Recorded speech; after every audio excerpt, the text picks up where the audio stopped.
ಒಂದು ವೇಳೆ ದಿನದಿಂದ ದಿನಕ್ಕೆ ಅಂತರ್ಜಲದ ಬಳಕೆ ಅಥವಾ ಕೊಳವೆ ಬಾವಿಗಳ ಸಂಖ್ಯೆ ಅಂತಕ್ಕಂಥದ್ದು ಹೆಚ್ಚಾಗ್ತಲೇ ಹೋಗ್ತಾ ಇದೆ.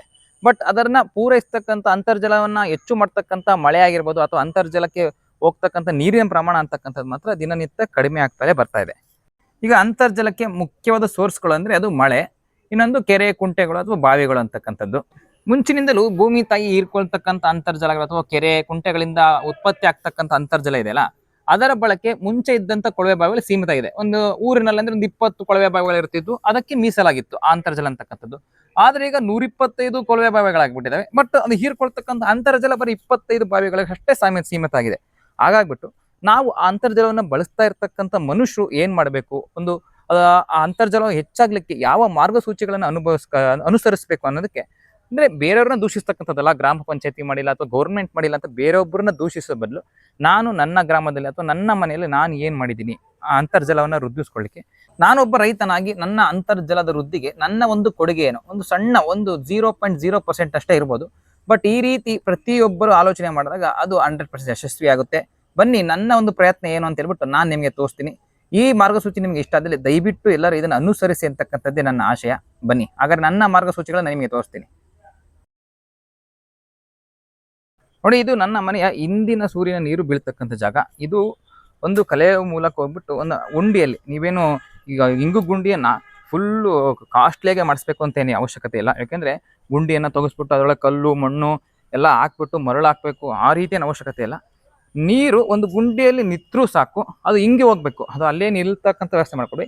ಹಿಂಗೋದ್ರಿಂದ ಅದು ಅಂತರ್ಜಲ ವೃದ್ಧಿಸ್ಲಿಕ್ಕೆ ಒಂದು ಕಾರಣ ಆಗುತ್ತೆ. ಈಗ ನೋಡಿ, ನನ್ನ ಮನೆಯ ಅಷ್ಟು ನೀರು ಸಹಿತ ಈ ಒಳ್ಳೆಯ ನೀರು, ಹಿಂದೇನೆ ಮಳೆ ನೀರೆಲ್ಲ ಆ ಗುಂಡಿಗೆ ಬಂದು ಶೇಖರಣೆ ಆಗುತ್ತೆ.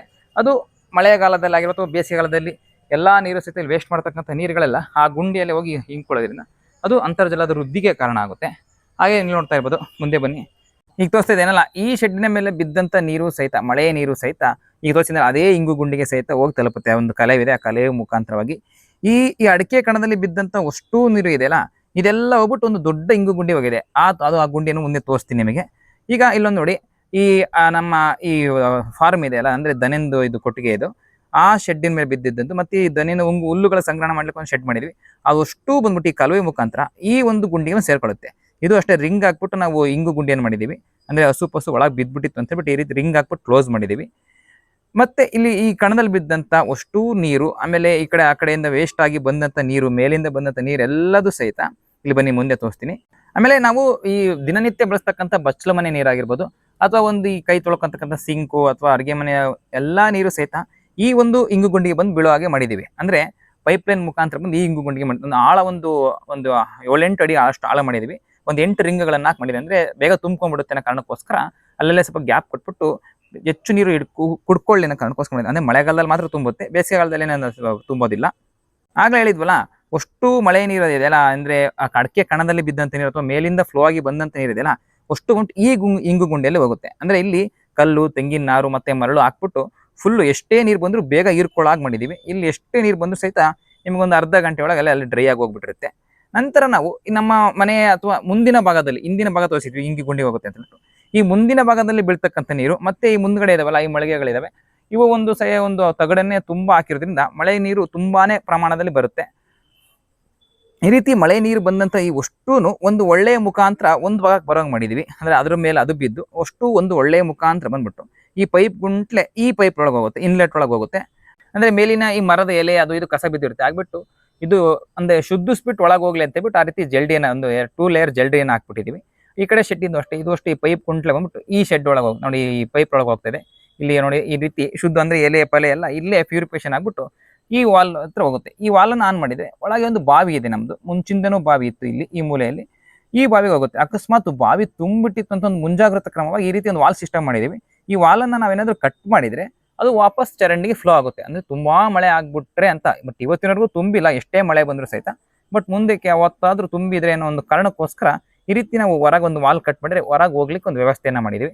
ನೋಡಿ, ಅಲ್ಲಿ ವಾಲ್ ಕಟ್ ಮಾಡಿದ್ರೆ ಇಲ್ಲಿ ಹೋಗುತ್ತೆ, ಈ ಪೈಪ್ ಗುಂಟ್ಲೆ ಆ ಚರಂಡಿಗೆ ಹೋಗುತ್ತೆ, ಆ ಮುಖಾಂತರವಾಗಿ ಆ ಚರಂಡಿಗೆ ಹೋಗೋ ರೀತಿ ವ್ಯವಸ್ಥೆ ಮಾಡಿದ್ವಿ. ಆಮೇಲೆ ನಮ್ದು ಪ್ಯೂರಿಫಿಕೇಶನ್ ಇರೋದ್ರಿಂದ ಆಲ್ಡ್ ವಾಟರ್ ತುಂಬಾ ವೇಸ್ಟ್ ಆಗುತ್ತೆ. ಅದನ್ನ ನಾವು ಡೈರೆಕ್ಟ್ ಸಿಮೆಂಟ್ ಚರಂಡಿ ಬಿಟ್ಬಿಡೋದಿಲ್ಲ, ಅದು ಆ ಫ್ಲೋ ಆಗ್ಬಿಟ್ಟು ಸುಮ್ಮನೆ ಕೆಳಗೆ ಹೋಗ್ಬಿಡುತ್ತೆ. ಹಾಗಾಗ್ಬಿಟ್ಟು ಈ ರೀತಿ ಒಂದು ಮತ್ತೊಂದು ಗುಂಡಿಯನ್ನು ಮಾಡಿಸಿದೀವಿ. ಆ ಪ್ಯೂರಿಫಿಕೇಶನ್ ವಾಟರ್ ವೇಸ್ಟ್ ವಾಟರ್ ಮಾತ್ರ ಅದು ಬಂದ್ಬಿಟ್ಟು ಇಲ್ಲಿಗೆ ಈ ಗುಂಡಿಯಲ್ಲಿ ಬೀಳುತ್ತೆ. ನೀವು ಎಷ್ಟೇ ನಾವು ಪ್ಯೂರಿಫಿಕೇಶನ್ ಮಾಡಿದ ವಾಟರ್ ಸಹಿತ ಯಾವತ್ತೂ ಇಲ್ಲಿ ನಿಂತ್ಕೊಳೋದಿಲ್ಲ, ತುಂಬೂ ಸಹಿತ ಈ ಗುಂಡಿ ಇಲ್ಲ. ನಮ್ಮದು ಮನೆ ಅಥವಾ ನಮ್ಮ ಜಾಗ ಎತ್ತರದಲ್ಲಿ ಇರೋದ್ರಿಂದ ಒಂದು ಇಮಿಡಿಯೇಟ್ಲಿ ಒಂದು ಅರ್ಧ ಗಂಟೆ ಒಳಗೆ ಎಷ್ಟೇ 1000 ಲೀಟರ್ ಇಂಗಿ ಮತ್ತೆ ಕೆಳಗಿನ ಜಾಗಕ್ಕೆ ಹೋಗ್ಬಿಡುತ್ತೆ. ನೋಡಿದ್ರಲ್ಲ, ಒಟ್ಟು ನನ್ನ ಮನೆ ಅಥವಾ ನನ್ನ ಜಾಗದಲ್ಲಿ ಬಿದ್ದಂತ ಒಂದು 1000 ಲೀಟರ್ ಅಷ್ಟು ನೀರು ಸಹಿತ ನಾನು ಹೊರಗೆ ಚರಂಡಿಗೆ ಹೋಗತಕ್ಕಂಥ ವ್ಯವಸ್ಥೆಯನ್ನ ಮಾಡಿಲ್ಲ. ಅದೆಷ್ಟೇ ಮಳೆ ಬರಲಿ, ಆ ಮಳೆ ಕೊಯ್ಲು ಯೋಜನೆಯಿಂದ ನಮ್ಮ ಈ ಅಂತರ್ಜಲಕ್ಕೆ ಒಂದು ಬಾವಿಗೆ ಬೀಳುತ್ತೆ. ಬಾವಿ ಮತ್ತೆ ಆಟೋಮೆಟಿಕ್ ಆಗಿ ಅದು ಅಂತರ್ಜಲ ವೃದ್ಧಿ ಮಾಡುತ್ತೆ. ಬಾವಿಗಳಿಂದನೇ ಬೇರೆ ಕೊಳವೆ ಬಾವಿಗಳಿಗೆ ಒಂದು ನೀರು ಸಪ್ಲೈ ಸಹಿತ ಆಗುತ್ತೆ. ಹಾಗಾಗ್ಬಿಟ್ಟು ನಮ್ಮ ಮನೆಯಲ್ಲಿ ಅಷ್ಟು ಈ ನಾವು ಫುಲ್ ತಗಡೆ ಹಾಕ್ಸಿರೋದ್ರಿಂದ ಒಂದು ಸ್ವಲ್ಪನೂ ನೀರು ಸಹಿತ ವೇಸ್ಟ್ ಆಗೋದಿಲ್ಲ, ಹಾಗೆ ಬಂದ್ಬಿಡುತ್ತೆ ಒಳ್ಳೆ ಮುಖಾಂತರ. ಆ ರೀತಿ ಬಂದಂತ ನೀರು ಶುದ್ಧಿಸ್ಬಿಟ್ಟು ಈ ಬಾವಿ ಒಳಗೆ ಬೀಳುತ್ತೆ. ನಾವು ಈ ಬಾವಿಯಿಂದನೇ ದಿನನಿತ್ಯ ನಮ್ಮ ಗಿಡಗಳಿಗೆ ಹಿಡಿಯಕ್ಕೆ ಅಥವಾ ದನಗಳನ್ನು ತೊಳಿಲಿಕ್ಕೆ, ಕೊಟ್ಟಿಗೆ ತೊಳಿಲಿಕ್ಕೆಲ್ಲ ಈ ಬಾವಿ ನೀರನ್ನೇ ನಾವು ಹೆಚ್ಚಾಗಿ ಬಳಸ್ಕೊಂತೀವಿ. ನಮ್ಮ ಅಂತರ್ಜಲ ಒಂದು ಬೋರ್ವೆಲ್ ಸಹಿತ ಇದೆ, ಅದಕ್ಕೆ ಅಂತರ್ಜಲ ವೃದ್ಧಿ ಆಗಲಿ ಅನ್ನೋ ಕಾರಣಕ್ಕೋಸ್ಕರ ಈ ರೀತಿ ಮಾಡಿದೀವಿ. ಬಟ್ ಅದು ನಮಗೆ ಉಪಯೋಗ ಆಗುತ್ತೆ ಇಲ್ಲ ಗೊತ್ತಿಲ್ಲ. ಬಟ್ ಒಂದು ನಮ್ಮಿಂದ ಬೇರೆ ತಗ್ಗಿನಲ್ಲಿ ಇರ್ತಕ್ಕಂಥ ಕೊಳವೆ ಬಾವಿಗಳಿಗೆ ಉಪಯೋಗ ಆದರೂ ಸಾಕು. ನಾನು ಒಟ್ಟು ನನ್ನ ಮನೆಯ ಯಾವುದೇ ನೀರನ್ನು ಸಹಿತ ನಾವು ಚರಂಡಿಗೆ ಹೋಗ್ಲಿಕ್ಕೆ ಬಿಟ್ಟಿಲ್ಲ. ಎಲ್ಲಾ ನೀರು ಒಂದು ಗುಂಡಿಯಲ್ಲಿ ನಿಂತು ಹಿಂಗ್ ಹೋಗ್ಬೇಕು ಅಥವಾ ಬಾವಿಗೆ ಬಂದು ಬೀಳ್ಬೇಕು, ಅದು ಮಳೆ ಕೊಯ್ಲು ಮುಖಾಂತರ. ಈ ರೀತಿಯಾದೊಂದು ವ್ಯವಸ್ಥೆಯನ್ನು ನಾನು ಮಾಡ್ಕೊಂಡಿದ್ದೀನಿ. ನೀವು ಇಂಗು ಗುಂಡಿಗಳು ಅಂದ ತಕ್ಷಣ ತುಂಬಾ ಸೈಂಟಿಫಿಕ್ ಆಗಿ ಮಾಡಿಸ್ಬೇಕು, ತುಂಬಾ ಖರ್ಚು ಮಾಡಿ ಹಿಂಗೆ ಮಾಡಿಸ್ಬೇಕು ಅಂತೇನಿಲ್ಲ. ನಿಮ್ಮ ಮನೆ ಒಂದು ಎತ್ತರದ ಭಾಗದಲ್ಲಿತ್ತು ಅಥವಾ ಬೇಗ ಹಿಂಕೊಳ್ಳೋಂಥ ವ್ಯವಸ್ಥೆ ಇದೆ ಅಂದ್ರೆ ನೀವು ಗುಂಡಿ ತೆಗೆದ್ಬಿಟ್ಟು ಆ ಮಳೆ ನೀರು ನಿತ್ತು ಹೋಗೋ ರೀತಿ ಮಾಡಿದ್ರೆ ಸಾಕು. ಇನ್ನು ಅದಕ್ಕೇನು ವ್ಯವಸ್ಥೆ ಮಾಡಿಸ್ಬೇಕು ಅಂತಿಲ್ಲ. ಒಟ್ಟು ನನ್ನ ಬಳಿ 4 ಇಂಗು ಗುಂಡಿಗಳಿವೆ. ಅಂದ್ರೆ ಅವು ಅಂದ್ರೆ ಸುಮ್ಮನೆ ಹಾಗೆ ಮಾಡಿಸಿರ್ತಕ್ಕ, ಒಟ್ಟು ನೀರು ಇಂಗ್ಲು ಹಾಕಿ ಮಾಡಿದೆ ಇರ್ತಕ್ಕಂಥದ್ದು. ಇನ್ನೊಂದು ಸೈಂಟಿಫಿಕ್ ಆಗಿ ಮಾಡಿಸಿದ್ವಿ, ಅಂದ್ರೆ ಕಲ್ಲು, ಮಣ್ಣು, ಮರಳು ಮತ್ತು ತೆಂಗಿನ ನಾರು ಹಾಕ್ಬಿಟ್ಟು ಈ ಗುಂಡಿ ಇದೆಯಲ್ಲ, ಇದು ಫುಲ್ ಎಷ್ಟೇ ನೀರು ಮೇಗಳಿಂದ ಬಂದಂತ ನೀರು, ನಮ್ಮ ಅಡಿಕೆ ಕಣದಲ್ಲಿ ಬಿದ್ದಂತ ನೀರು, ಅಷ್ಟೂ ನೀರು ಸಹಿತ ಇಲ್ಲಿ ಬಂದು ಸ್ಟಾಕ್ ಆದ್ರೂ ಸಹಿತ ಒಂದು ಅರ್ಧ ಗಂಟೆ ಒಳಗೆ ಹೀರ್ಕೊಳ್ಳೋ ರೀತಿ ಇದು ಮಾಡಿದೀವಿ. ಇನ್ನೊಂದು ಮಳೆ ಕೊಯ್ಲು ಯೋಜನೆ, ಅಂದ್ರೆ ನಮ್ಮ ತಗಡಿನ ಮೇಲೆ, ಸೂರ್ಯನ ಮೇಲೆ ಬಿದ್ದಂತ ಅಷ್ಟೂ ನೀರು ಸಹಿತ ನಮ್ಮ ಬಾವಿಗೆ ಹೋಗೋದ್ರಿಂದ ಒಟ್ಟು ಎಲ್ಲೂ ನೀರು ಪೋಲಾಗದೆ ಸುಮ್ಮನೆ ಚರಂಡಿ ಮೂಲಕ ಹರಿದು ಹೋಗದ ರೀತಿ ನಾವು ನೋಡ್ಕೊಂಡಿದೀವಿ. ನಿಮ್ಮ ಮನೆಯಲ್ಲೂ ಅಥವಾ ಒಂದು ಮಳೆ ಕೊಯ್ಲು ಯೋಜನೆ ಮಾಡ್ತಾರೆ, ತುಂಬಾ ಅದ್ಭುತವಾದಂತ ಒಂದು, ನಿಮಗೆ ಬೇಸಿಗೆಗಾಲದಲ್ಲಿ ಆಗಿರ್ಬೋದು ಅಥವಾ ನಿಮಗೆ ದಿನನಿತ್ಯ ಬಳಸಲಿಕ್ಕೆ ಆಗಲಿ ತುಂಬಾ ಉಪಯೋಗವಾದಂಥ ನೀರು, ಶುದ್ಧವಾದಂಥ ನೀರು, ಉಪ್ಪಿರೋದಿಲ್ಲ, ಯಾವುದೇ ರೀತಿ ಲವಣಾಂಶ ಇರೋದಿಲ್ಲ ಅಂತ ಒಂದು ಶುದ್ಧವಾದಂಥ ನೀರು ನಿಮಗೆ ಮನೆಯಲ್ಲೇ ಸಿಕ್ಬಿಡುತ್ತೆ. ಹಾಗಾಗ್ಬಿಟ್ಟು ನನ್ನ ಒಂದು ಕೋರಿಕೆ, ದಯವಿಟ್ಟು ಎಲ್ಲರೂ ಒಂದು ಇಂಗು ಗುಂಡಿ ವ್ಯವಸ್ಥೆ ಅಥವಾ ಮಳೆಯ ಕೊಯ್ಲು ಯೋಜನೆಗಳನ್ನ ಮಾಡ್ಕೊಳ್ಳಿ. ಇದು ನನ್ನ ಒಂದು ಕಳಕಳಿ ಅಷ್ಟೇ. ಅಂತರ್ಜಲ, ನಾನೊಬ್ಬ ರೈತನಾಗಿ ಅಂತರ್ಜಲ ವೃದ್ಧಿಸಲಿಕ್ಕೆ ನಿಮಗೆ ಯಾರಿಗಾದ್ರೂ ಈ ಮಾರ್ಗಸೂಚಿಗಳು ಇಷ್ಟ ಆದ್ರೆ ಒಂದು 100ಕ್ಕೆ ಒಬ್ಬರಾದ್ರೂ ಪಾಲಿಸಿ ಅಂತಕ್ಕಂಥದ್ದೇ ನನ್ನ ಆಶಯ. ಧನ್ಯವಾದಗಳು.